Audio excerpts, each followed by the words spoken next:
has urged Japan's new Prime Minister Sanae Takaichi to avoid letting differences define the relationship between the two countries during their first face-to-face meeting on the sidelines of the APEC summit in Gwangju, South Korea. Xi has called for managing disagreements in a constructive manner and maintaining the political foundation of bilateral relations, especially on key issues such as history and on Taiwan. According to local reports, he has said the two sides should not regard each other as a threat. Both leaders have expressed their commitment to building a constructive and stable relationship. Prime Minister Takaichi has said Japan and China agreed to pursue a strategic, mutually beneficial relationship. Let's take a listen into the statements. 今日は習近平主席と初めての首脳会談を行いました。かなり中身の濃い充実した議論ができたと思っております。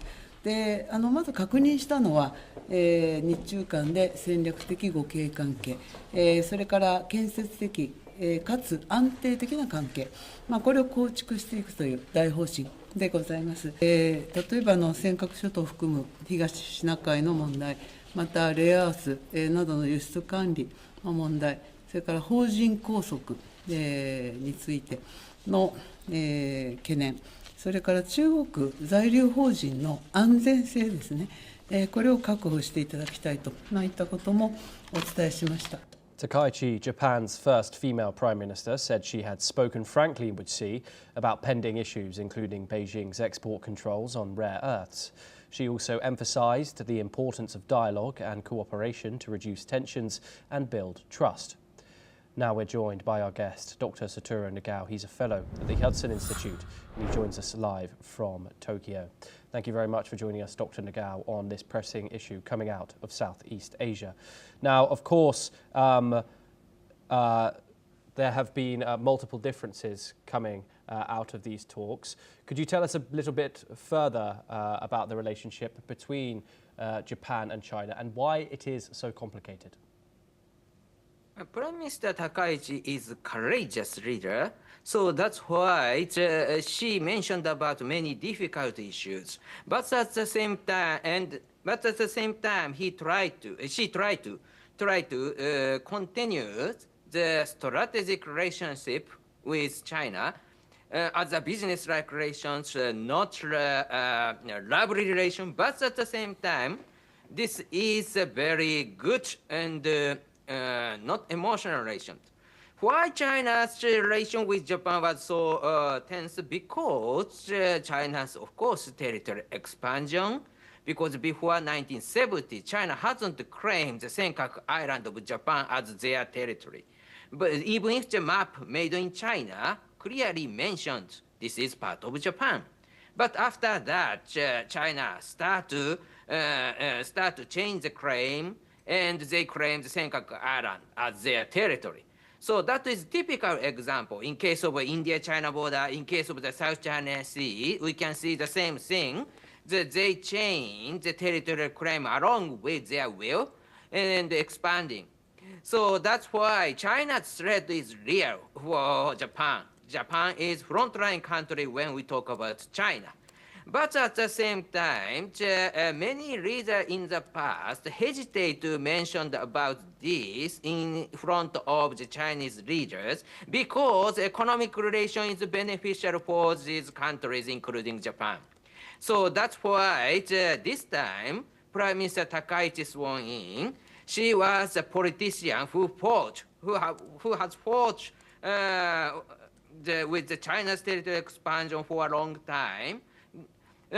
Courageously mentioned about this issue to the Xi Jinping directly.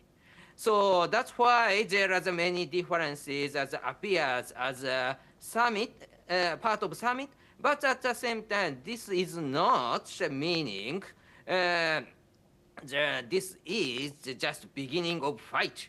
Indeed, this is just a beginning of honest, I think. Yes, and of course, Dr. Nagao, Takaichi has formally said that she, of course, was a student of former Prime Minister Shinzo Abe, followed in his footsteps, and also a hawk of China's policy. She's reeled back on Beijing now. Your thoughts on that, and if that will continue as tensions, particularly in the South China Sea, begin to increase? We can remember what happened between China and Xi Jinping and Prime Minister Shinzo Abe, the mentor of the Prime Minister Takaichi. That time when the Prime Minister Shinzo Abe visited China, of course, shaking hand, both faces not so smile. So that's why this picture itself is indicating the relation between two countries was bad. But that 8 years of the Shinzo Abe, the Japan-China relation was stable. So what will happen between Japan and China is, of course, because Japan's Prime Minister is honest and mentioned about the China's threat, Japan and China can talk based on the honest manner. China is threat, Japan can say China is threat.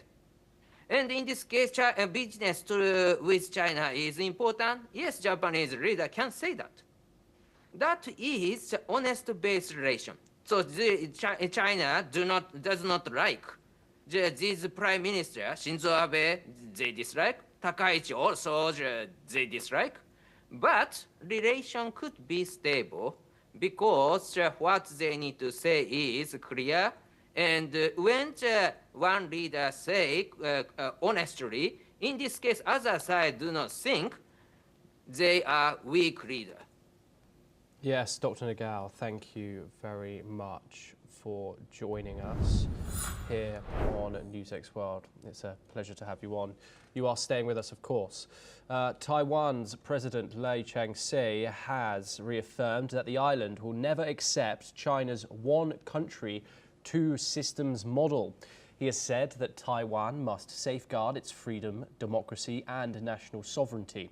Speaking at a military base in northern Taiwan's Hakkou, President Lai has emphasized that the Republic of China, which is Taiwan's formal name, and the People's Republic of China are not subordinate to each other.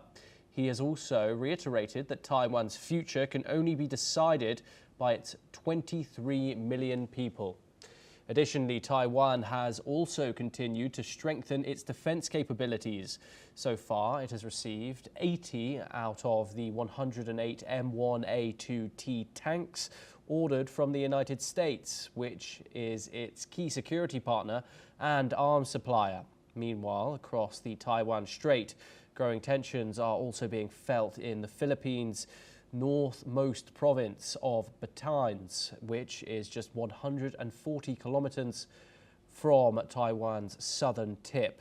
Residents say there that they are increasingly worried about becoming caught in a potential conflict between China and Taiwan. We are once again joined by Dr. Nagao. Now, of course, there has been threats of this for a while. We have seen military training drills around the self-governed island for months now, along with provocative statements or coming out of Beijing. Now, what, Dr. Nagao, is this one country, two systems model, which Taiwan's President Lai Ching-te has reaffirmed that Taiwan will not be a part of? Yes, this is clear because we can see what happened in Hong Kong. This system means that this is only one system. So that's why China controls the opinion in Hong Kong. There is no difference in the city in China and the city in Hong Kong. So that's why this China's claim is not interest of Taiwan. It's clear. Taiwan has been already enjoying the freedom and independent status currently. So that's why Taiwan need to accept such kind of the China's system, which China try to control and limit the freedom. This is not comfortable, it is clear. So that's why, as an honest manner, President Lai clearly said. In this case, this opinion is clearly understandable view from the many other countries, I think. Yes, Dr. Nagao, thank you very much for joining us here on NewsX World. It's always a pleasure to get your insight. Now we